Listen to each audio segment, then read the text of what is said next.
আরাবুল কাইজারের নিশানায় শওকত মোল্লা। শওকত মোল্লার বিরুদ্ধে সংঘাতে এবার একজোট আরাবুল কাইজার। দলেরই বিধায়কের বিরুদ্ধে এক মঞ্চে ভাঙড়ের দুই প্রতিদ্বন্দ্বী। ভাঙড়ে যৌথ সাংবাদিক বৈঠক করে শওকত মোল্লাকে হটানোর ডাক দিয়েছেন তারা। এলাকায় খুন, রাহাজানি, তোলাবাজির রাজনীতি চালাচ্ছেন শওকত মোল্লা।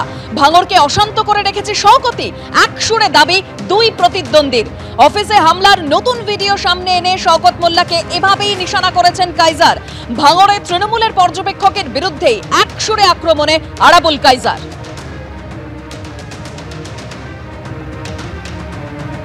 যেটা বলছেন যে শওকত মোল্লাকে আপনারা উৎখাত করতে চান, এর মূল কারণটা কি এবং এর পেছনের একসাথে হয়ে যাওয়ার কারণটা?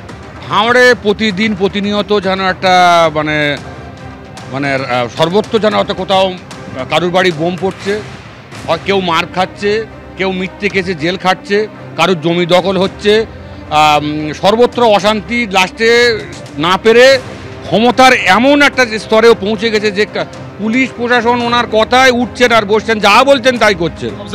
হ্যাঁ, সুতরাং এখানে সাধারণ মানুষের বাক স্বাধীনতাও কেড়ে নিয়েছে যারা বহিরাগত, এবং সে বলতে চাচ্ছে I am the boss, I am the TMC, মানে ওই ঝড়, মানে ওই দল, উনি সিদ্ধান্ত, উনি সংবিধান, উনি সব। দলের ইমেজে ক্ষতি হচ্ছে, সংখ্যালঘু ভোটে থাবা পড়ছে এবং অন্য রাজনৈতিক দল তার সুযোগ নিচ্ছে।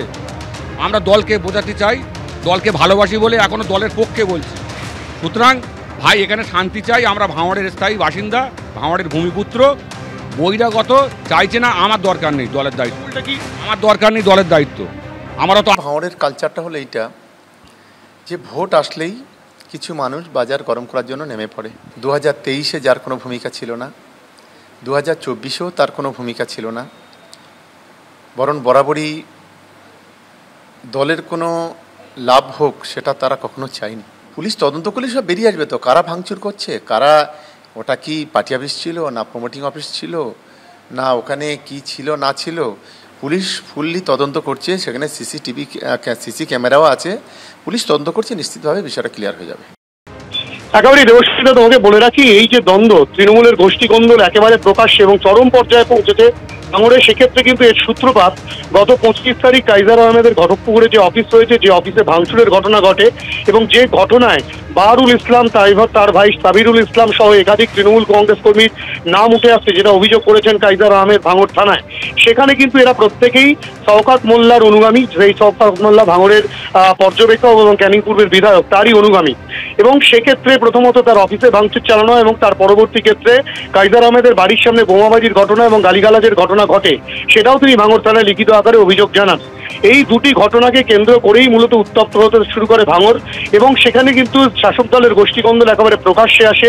এবং পরবর্তী ক্ষেত্রে আজ যে চিত্র দেখা যায়, যে চিরদিনের প্রতিদ্বন্দ্বী ভাঙড়ের তৃণমূলের দুই নেতা, একজন কাইজার আহমেদ এবং অপরজন বহিষ্কৃত তৃণমূল নেতা আরাবুল ইসলাম, তারা দুজন কিন্তু দীর্ঘদিন ধরে ভাঙড়ে যত গন্ডগোলের ঘটনা ঘটেছে তৃণমূলের মধ্যে গোষ্ঠীকন্দল, অধিকাংশ সময় কিন্তু এই দুজনের গোষ্ঠীকে কেন্দ্র করেই গোষ্ঠীকন্দল হতো।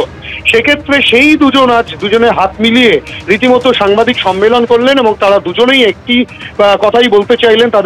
তাদের বক্তব্য যে এখান থেকে শওকত মোল্লাকে হটাতে হবে। শওকত মোল্লা এখানকার ভূমিপুত্র নন, তিনি ক্যানিং পূর্বের দিক থেকে আসছেন। এখানে এসে তিনি এখানে রাহাজানি, অরাজকতা সৃষ্টি করা, খুন, এই রাজনীতি তিনি করছেন। এবং তারা আরো যেটা স্পষ্ট করেন যে এখানে কিন্তু কোনো রকম গোষ্ঠীদ্বন্দ্ব ছিল না।